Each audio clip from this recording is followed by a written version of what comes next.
Hello friends, कैसे हो आप सब। Welcome to we are nursing academy. मैं राजेंद्र सिंह आपका बहुत बहुत स्वागत करता हूं। मैं फिर से कुछ इंपॉर्टेंट क्वेश्चन लेके आ गया हूँ। सारे के सारे ये क्वेश्चन हैं एनक्लेक्स से लिए गए हैं। मैंने पीछे भी 2-3 वीडियो बनाए हैं, सारे एनक्लेक्स से हैं। उनका लिंक मैं इसके डिस्क्रिप्शन में दे दूंगा, वहां से भी आप वो देख सकते हैं। वो क्वेश्चन भी और ये क्वेश्चन भी बहुत ज़्यादा इंपॉर्टेंट है प्रोमेट्रिक एग्जाम के लिए। तो ये वीडियो आप शुरू से अंत तक जरूर देखें।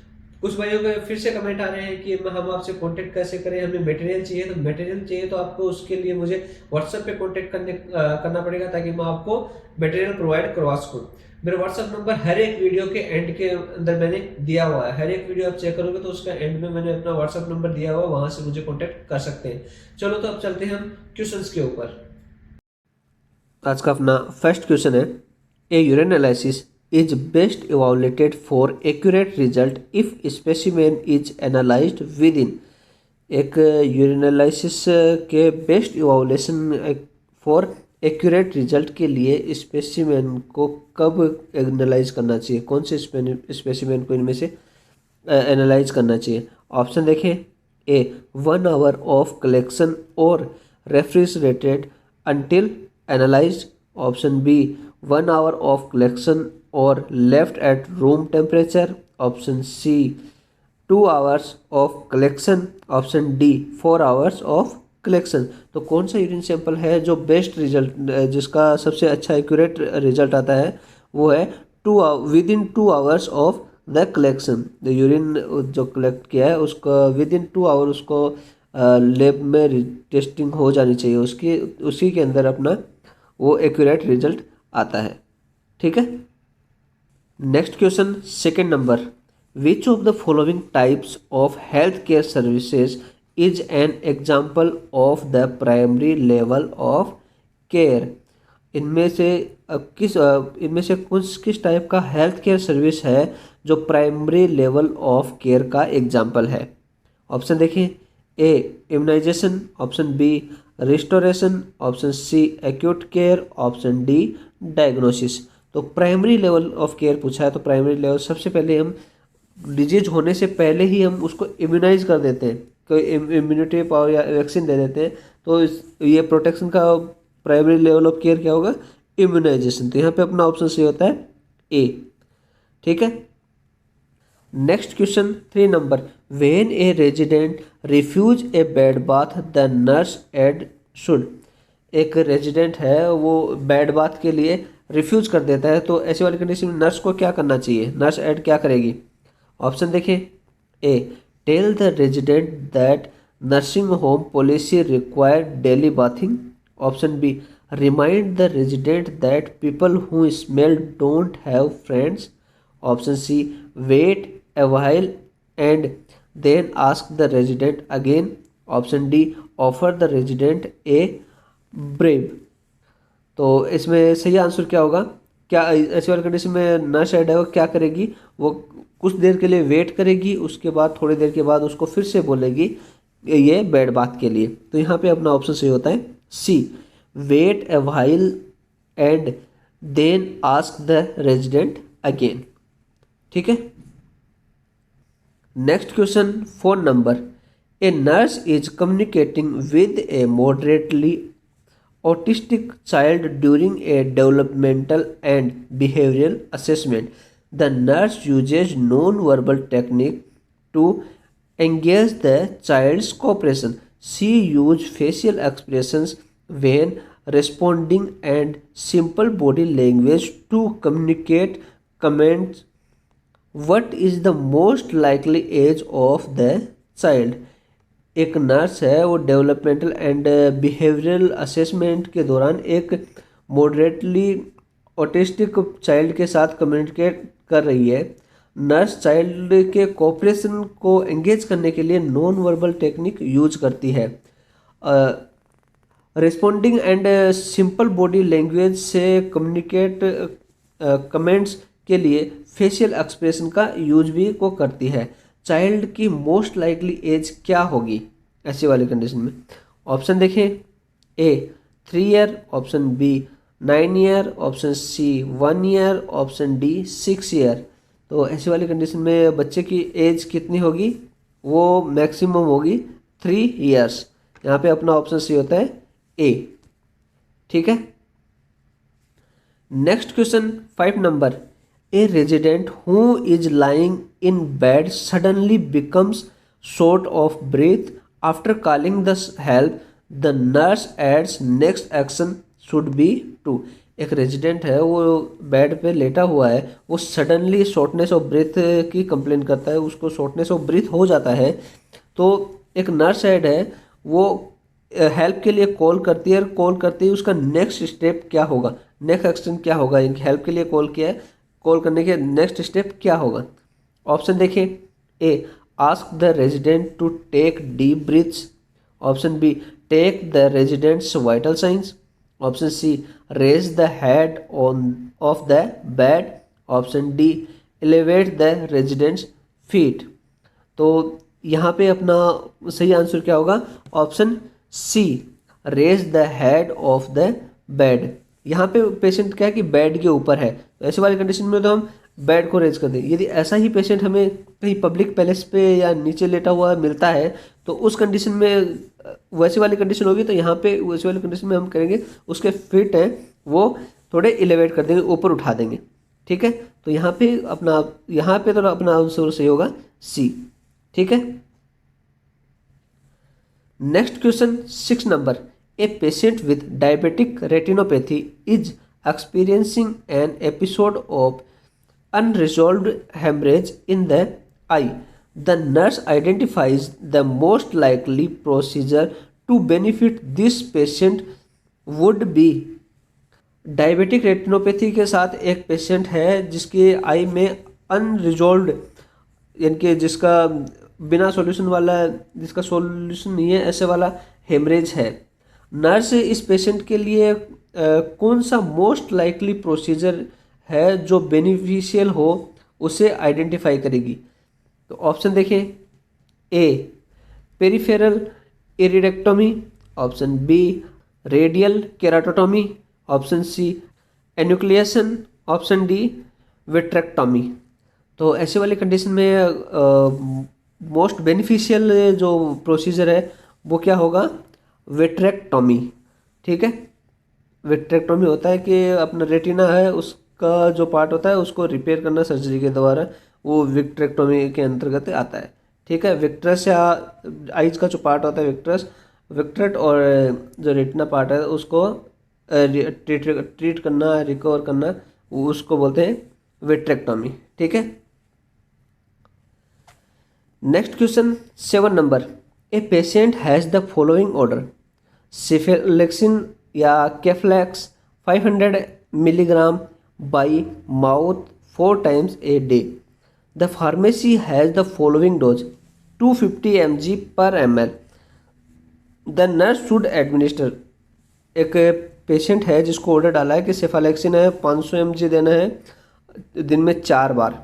ठीक है। और वो ओरली 4 बार देना है, लेकिन फार्मेसी है उसके अंदर अवेलेबल है 250 ml 250 mg है 5 ml के अंदर। तो कितना डोज है वो नर्स एडमिनिस्टर करेगी। तो ड्रग कैलकुलेशन के ऊपर मैंने पूरा वीडियो बनाया है, उसका लिंक इसके डिस्क्रिप्शन में मैं दे दूंगा, तो आप वहाँ पे पूरा वीडियो ड्रग कैलकुलेशन का देख सकते हैं। तो वही वहाँ से फॉर्मूला वो यहाँ पे लगाएंगे, डी गुणा वी बट्टे एच, डिजायर्ड वॉल्यूम प्लस अपने पास जो वॉल्यूम है वो बट्टे जो अवेलेबल है वो वॉल्यूम हम लिखेंगे। तो इसके बराबर में लिखेंगे तो ऊपर अपना आ जाएगा 500 mg डिजायर्ड वॉल्यूम है, और कितने ml में अपने पास जो अवेलेबल है वो 5 ml में है, और इस भाग दे देंगे 250 से जो अवेलेबल डोज है। तो यहाँ पे अपना आंसर आ जाता है कितना, 10। ठीक है। तो यहाँ पे सही आंसर क्या होगा, सी 10 ml। ठीक है। Next question 8 number, a patient with iron deficiency anemia due to an insufficient iron intake needs to learn to select better food choice. The nurse work with this patient to establish a plan of care and provide education on proper nutrition and food sources of iron. Besides educating the patient on a well balanced diet, the nurse would most likely teach the patient that good source of iron include। एक insufficient iron intake के कारण iron deficiency anaemia वाले patient को better food select की choice के लिए learn की need है। नर्स उस पेशेंट के साथ काम करती है ताकि plan of care and food source of iron की एजुकेशन देने के प्लान को एस्टेब्लिश कर सके। एक वेल बैलेंस्ड डाइट पर पेशेंट को मोस्ट लाइकली टीच करने के लिए कौन सा गुड सोर्स ऑफ आयरन को इंक्लूड करेगी। ऑप्शन देखें। A dairy products, citrus fruit, fish liver oil and poultry. Option B animal protein, egg yolk, dried fruits and nuts. Option C seafood, चीज, soybean oil and chocolate. Option D seafood, fruit poultry and tomatoes. तो ऐसे वाले iron deficiency वाले patient है उसको हम iron rich food इनमें से कौन से होंगे, इसमें होंगे dairy products, citrus fruit and fish liver oil and poultry. ये चीज़ें हैं आयरन रिच फूड है, तो यहाँ पे अपना ऑप्शन सी होता है ए। ठीक है। Next question 9 number. The nurse chooses to inject prescribed intramuscular medication into the ventrogluteal site. If the nurse selects the site correctly, the injection is administered into the। एक nurse है जिसको prescribe में दिया गया है कि उसको आईएम मेडिसिन देनी है, इंजेक्शन करना है कहाँ पे, वेंट्रोग्लूटियल साइट पे। नर्स ने है वो सही साइट, करेक्ट साइट है वो सेलेक्ट कर ली है। अब वह इंजेक्शन कहाँ पे एडमिनिस्टर करेगी। ऑप्शन देखें। A buttock, option B thigh, option C arm, option D hip. तो यहाँ पे सही आंसर क्या होगा, वो कहाँ पे, ये वेंट्रोग्लूटियल साइट कहाँ पे होती है, बटक के ऊपर। तो यहाँ पे सही आंसर होता है ए बटक। ठीक है। Next question 10 number. During the immediate post operative period a patient relieves N oxygen saturation level on 91%। The nurse should. एक पोस्ट ऑपरेटिव पेशेंट है जिसको अभी ऑपरेशन से लेके आया गया है, तो इस पीरियड के दौरान उसका ऑक्सीजन सेचुरेशन 91% आ रहा है। तो ऐसी वाली कंडीशन में नर्स क्या करेगी। ऑप्शन देखें। A continue to provide supportive care. Option B position the patient on the left side. Option C lower the temperature of the room. Option D administer supplemental oxygen. तो यहाँ पे अपना ऐसी वाले कंडीशन में क्या करेंगे, 91% आ रहा है तो ऐसी वाले कंडीशन में उसको ऑक्सीजन मास्क लगा के सप्लीमेंट्री ऑक्सीजन उसको देंगे। तो यहाँ पे अपना ऑप्शन सही होगा डी एडमिनिस्टर सप्लीमेंटल ऑक्सीजन। ठीक है। Next question 11 number. A nurse is providing care to a patient with a new skin graft on the leg. The patient is upset and the nurse notes copious red drainage oozing around the dressing. The nurse should immediately। एक nurse है, एक patient जिसका skin graft हुआ leg का, उसकी care, उसको care provide करवा रही है। पेशेंट है वो अपसेट है और नर्स ने यहाँ पे नोटिस किया है कि जो साइट है उसके अराउंड रेड ड्रेनेज हो रहा है, ऊजिंग हो रही है वहाँ पे जो ड्रेसिंग की हुई है उसके अराउंड में। तो ऐसी वाली कंडीशन में नर्स इमीडिएटली क्या करेगी। ऑप्शन देखें। A apply firm pressure for 10 to 15 minutes. Option B, ask if the patient is having any pain. Option C, lift the dressing to assess the area. Option D, assess the apical pulse. तो skin grafting हुई है उसकी leg की, तो ऐसी वाली condition में क्या करेगी कि जो ड्रेसिंग है उसकी, उसके ऊपर फर्म प्रेशर अप्लाई करेगी 10 से 15 मिनट के लिए। तो यहाँ पे अपना सही आंसर होगा A apply firm pressure for 10 to 15 minutes. ठीक है। Next question 12 number. An adult arrived at the outpatient facility due to the onset of chest pain. The patient suddenly falls to the floor and is unresponsive. What action should the nurse take next. एक patient है जो out patient clinic facility है अपनी OPD में आया हुआ है और चेस्ट पेन की कंप्लेन करके आया है। वो सडनली है वो फर्श पे गिर जाता है तो और वो कोई रिस्पॉन्स नहीं करता है। तो ऐसी वाली कंडीशन में नर्स का नेक्स्ट एक्शन क्या होगी, नर्स क्या करेगी। ऑप्शन देखें, activate emergency call system. Option B, administer two rescue breaths. Option C, open the patient's airway. Option D, check for a carotid pulse. तो ऐसी वाली कंडीशन में हमेशा पेशेंट है सब नर्स है वो सबसे पहले उसकी कैरोटिड पल्स है वो चेक करेगी। ठीक है, तो यहाँ पे अपना ऑप्शन सी होगा D, check for a carotid pulse, क्योंकि वो ऑलरेडी चेस्ट पेन की कंप्लेंट कर रहा है तो हो सकता है कि वो कार्डियक अरेस्ट की वजह से वहाँ पे गिरा है और वो अनकॉन्शियस हुआ है। तो सबसे पहले वहाँ पे कैरोटिड पल्स उसकी चेक करेंगे। ठीक है, next question 13 number, a nursing diagnosis include all of the following except. निम्न में से सारे नर्सिंग डायग्नोसिस हैं एक को छोड़ के। ऑप्शन देखें, A etiology, option B problem, option C time, option D sign. तो इसमें देख सकते हैं कि नर्सिंग डायग्नोसिस कौन सा नहीं है, वो है टाइम। तो यहाँ पे ऑप्शन सी होगा सी, टाइम यहाँ पे नर्सिंग डायग्नोसिस नहीं है, बाकी सारे नर्सिंग डायग्नोसिस के अंदर इंक्लूड किए गए। Next question 14 number, a 7 week old infant boy is admitted with projectile vomiting, decreased urine output, decreased bowel movement and weight loss. He has poor trigger and appear hungry. The nurse observe left to right peristaltic waves after he vomits. The nurse would expect to find which of the following during the physical assessment. एक 7 week old infant boy projectile vomiting, decrease urine output, decrease bowel movement and weight loss के साथ admit हुआ है। उसके poor trigger हैं और उसको भूख भी लगी है। नर्स है वोमिटिंग के बाद left to right peristaltic waves का ऑब्जर्वेशन करती है।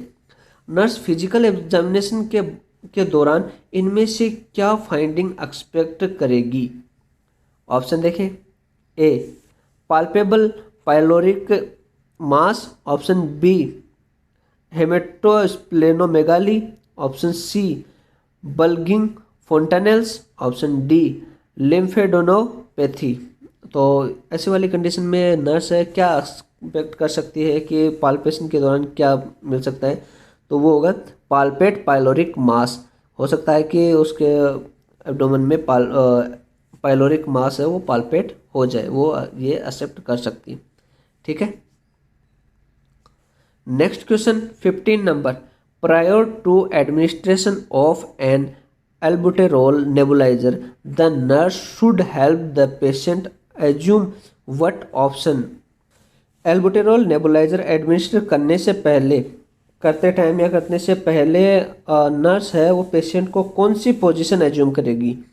ऑप्शन देखें, A feet elevated about level of heart, option B sitting and learning forward, option C high Fowler position, option D standing position.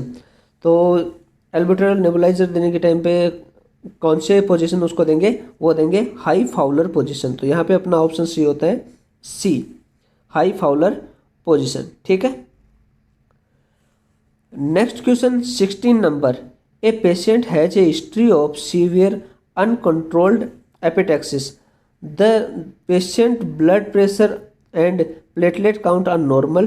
To minimize the occurrence of bleeding episode, the nurse should teach the patient to। एक patient है जिसकी history है severe uncontrolled एपिटैक्सिस। एपिटैक्सिस होता है कि जो like जो knows से ब्लीडिंग हो रही है, ईयर से ब्लीडिंग हो रही है, वो आता है एपिटैक्सिस के अंदर। तो ऐसी वाली पेशेंट है, उसकी हिस्ट्री है, पेशेंट का ब्लड प्रेशर है और प्लेटलेट काउंट है बिल्कुल नॉर्मल है। तो उसकी ब्लीडिंग एपिसोड को जो हो रहा है उसके को मिनिमाइज करने के लिए पेशेंट है वो नर्स है पेशेंट को क्या टीचिंग प्रोवाइड करेगी। ऑप्शन देखें, A apply a water soluble lubricant to the nasal septum twice daily. Option B sleep with the bed elevated on at least 2 to 3 pillows.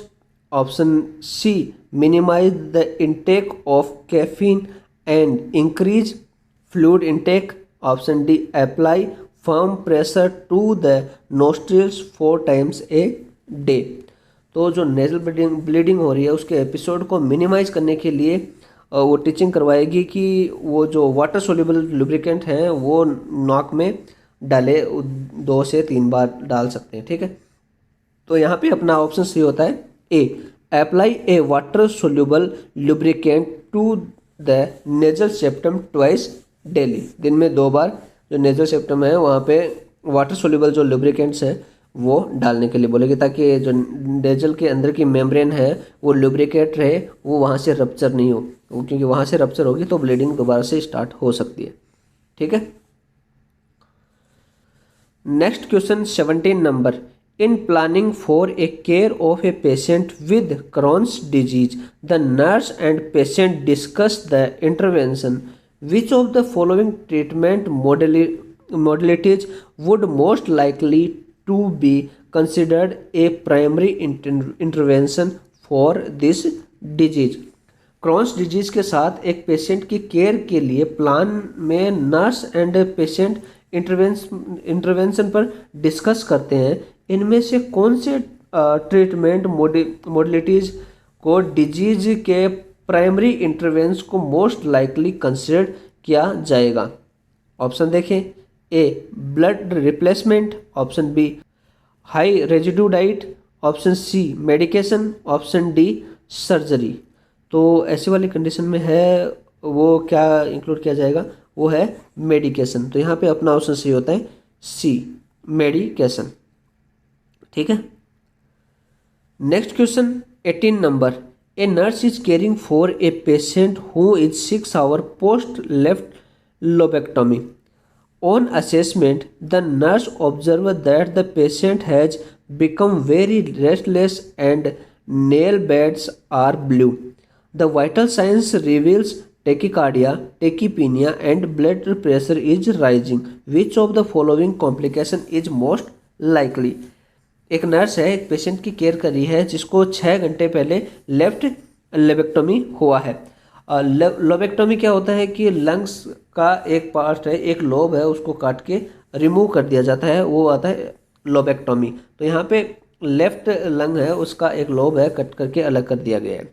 तो उसके असेसमेंट के दौरान नर्स ने ऑब्जर्व किया है कि पेशेंट है वो रेस्टलेसनेस है, उसके नेल बेड्स हैं वो ब्लू हो गए हैं, उसके वाइटल साइंस के अंदर आ रहा है टेकिकार्डिया आ रहा है, टेकीपीनिया आ रहा है और ब्लड प्रेशर है वो थोड़ा सा बढ़ गया है। तो इसमें से मोस्ट लाइकली कॉम्प्लिकेशन कौन सा हो सकता है? तो इसमें ऑप्शन देखें, A post operative bleeding, option B bronchopleural fistula, option C pneumonia, option D hypoxia. तो एक चीज़ नोटिस करने वाली बात है क्वेश्चन के अंदर कि पहली बात तो उसका लोबेक्टोमी हुआ है, इनके लंग्स का पोर्शन अलग हुआ है, उसको रेस्टलेस उसमें हो सकता है, लेकिन नेल बेड्स हैं वो ब्लू हो गए हैं, इनकी इसका मतलब है कि ऑक्सीजन लेवल की कमी हो गई है और साथ में उसको टेकिकार्डिया टेकीपीनिया साथ में है। तो ऐसी वाली कंडीशन में क्या होगा, हाइपोक्सिया, ऑक्सीजन लेवल उसमें कम हो गया है। तो यहाँ पे अपना ऑप्शन सी होता है डी हाइपोक्सिया। ठीक है, next question 19 number. The nurse sustains a needle stick injury after administering an intramuscular injection to a patient. It is recommended that the nurse be tested for human immunodeficiency virus यानी कि HIV। एक nurse है जिसको एक patient को IM injection देते time needle stick injury हो गई है, तो इसके लिए नर्स को क्या रिकमेंडेड करना चाहिए कि रिकमेंडेड है कि HIV टेस्ट उसको कब करना चाहिए? ऑप्शन देखें, A if the patient has symptoms of HIV infection, option B a month after taking prophylactic antivirals, option C immediately with repeat test in 6 weeks, option D if the patient refuses HIV testing. तो कब करना चाहिए nurse को, कब अपना HIV test करवाना चाहिए? वो है जब उसको निर्दिष्ट उसी टाइम पे और 6 वीक के बाद, दोनों टाइम पे उसको ये अपना HIV टेस्ट करवाना चाहिए। कहीं पेशेंट है वो HIV से इन्फेक्टेड तो नहीं है। इसलिए यहाँ पे अपना आंसर सही होता है C, immediately with repeat test in 6 weeks. ठीक है। Next question 20 number, a nursing process which involve the performance of the nursing plan care is. एक नर्सिंग प्रोसेस जिसमें नर्सिंग केयर प्लान की परफॉर्मेंस इन्वॉल्व है। Option देखें, A nursing diagnosis, option B implementation, option C assessment, option D evaluation. तो कौन C nursing process है जिसमें कि अपने जो नर्सिंग केयर प्लान बनाया है इसको इम्प्लीमेंट करेंगे, उसको परफॉर्म करेंगे? तो यहाँ पे अपना आंसर सही होता है इम्प्लीमेंटेशन, यानी कि इम्प्लीमेंट ही कर रहे हैं एक तरह से उसको। तो यहाँ पे अपनी प्रोसेस होगा कौन सी प्रोसेस होगी? Implementation, option B. ठीक है, आज के लिए इतना ही। Thanks for watching. I hope ये वीडियो आपको पसंद आया हो तो please like share and subscribe the channel, press the bell icon for further notification. If any query you comment me. आप मुझे डायरेक्ट मेरे सोशल मीडिया पे कांटेक्ट कर सकते हैं जिसका लिंक मैंने अपने यूट्यूब बायो में दिया हुआ है, या फिर मेरे व्हाट्सअप नंबर है, यहाँ पे मुझे कॉन्टेक्ट कर सकते हैं। किसी मटेरियल चाहिए, डाटा फ्लो करवाना है, एलिजिबिलिटी लेना है, या आपको एग्जाम बुकिंग करना है, कुछ भी प्रोसेस करना है तो आप मुझसे कॉन्टेक्ट कर सकते हैं। मैं आपका हेल्प जरूर करूंगा। Okay, thank you.